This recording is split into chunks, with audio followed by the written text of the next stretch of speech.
Today's topic is cell cycle.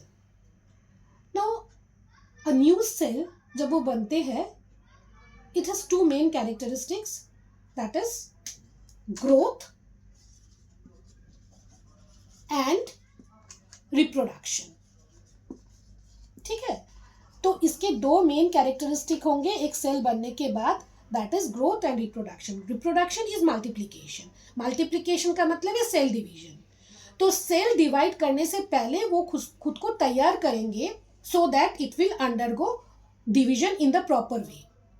सो ये जो cell division होंगे वो प्रॉपर वे में होने के लिए बहुत सारे इवेंट्स होते हैं.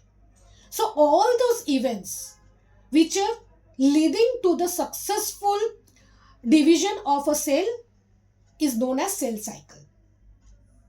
तो मतलब ये सेल साइकिल का मतलब है जितने भी इवेंट्स होंगे सेल खुद को तैयार करेंगे और उसके बाद वो अच्छी तरह से डिवाइड करके डॉटर सेल्स बनाएंगे. तो ये सारे इवेंट्स को लेके हम लोग बोलेंगे उसको सेल साइकिल. तो सेल साइकिल को बेसिकली दो फेज होंगे. एक है इंटरफेज जिसको रेस्टिंग फेज भी बोला जाता है एंड दूसरा है एम फेज और द डिवीजन फेज. तो इंटरफेज ऐसा बोला जाता है रेस्टिंग फेज, लेकिन इसका मतलब ये नहीं है कि सेल रेस्ट कर रहे. Actually cell is preparing itself for the division. So this phase is also very very important.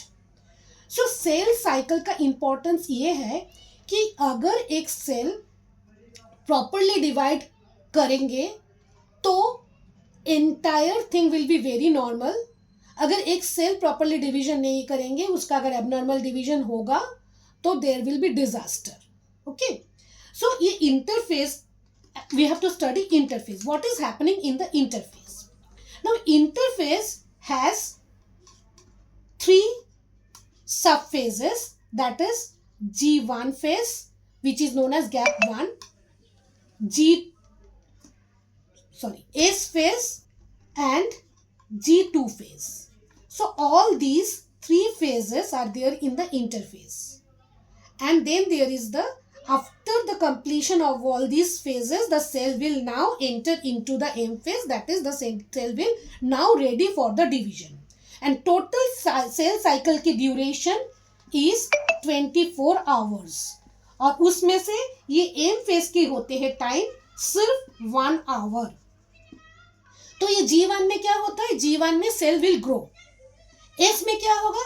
Cell की जो डीएनए जो जेनेटिक मटेरियल है वो रेप्लिकेशन और डुप्लीकेशन होंगी. और G2 में क्या होगा? G2 में प्रोटीन और दूसरे जो नेसेसरी सब्सटेंस रिक्वायर्ड है सेल डिवीजन के लिए वो सारे सिंथेसिस होंगे.